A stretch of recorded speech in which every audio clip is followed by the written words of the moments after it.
Oh, bye. Ya, Bye, biryani satu, bye. biryani. Nak biryani ayam lah.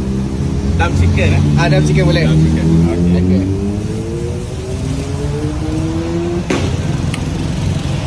Masih sendiri masak ah? Ya, sendiri masak. Ni dum Orang biryani masak. ah? Ha? Dum Ni biryani. dum biryani. Dum biryani tu ayam tu masuk sekali dengan nasi. Okay. So kita orang punya dum biryani special dia terung katrika toge. Okay. So dia orang bagi untuk biryani raita yang dengan yogurt tu kan, tapi kita orang bagi terung katrika toge. Okay, So boleh. special dekat kedai kita orang kan. So Okay. ada juga menu-menu lain. Ada sambal ayam, kambing, peretel, rendang ayam, chettinad chicken, telur, ikan, kacang panjang. Ini acar mangga. Oh, macam Special. mangga. Okay, special. Lepas tu, ada kambing vegetarian, ayam vegetarian. Ini petelur ulat goreng, timun, Okay. ada kari ayam. Okay. Lepas tu sambar. Sambar untuk biryani lah. Okay, Kalau boleh. tak sambar lah. Boleh. Okey. Ini standard set biryani Ini macam ni. standard set biryani lah. Okay. Okey. Satu set. Boleh tengok. Okey. Okay, kalau macam ni berapa?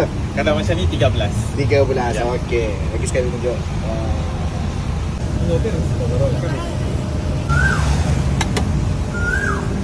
Ada nasi kuning, nasi minyak lah. Boleh kata.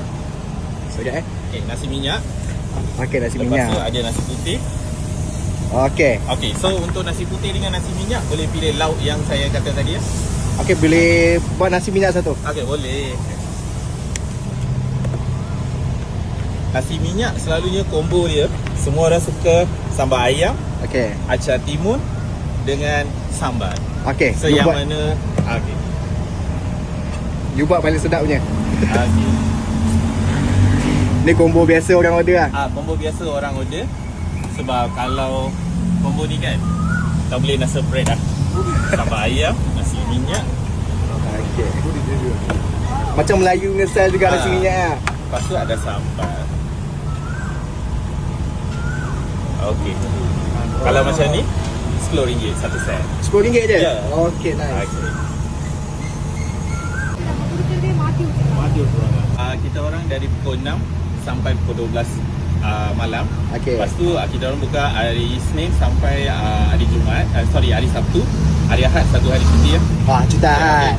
Okay. Kedai dia kita orang ada dekat mana? Jalan Susu 4 depan Balai Bomba Lakin. So kalau kita kata depan Balai Bomba Lakin semua orang tahu. Semua mesti tahu punya. Orang JB mesti tahu. Okay, bye. Thank you. Okay, thank you. Bye.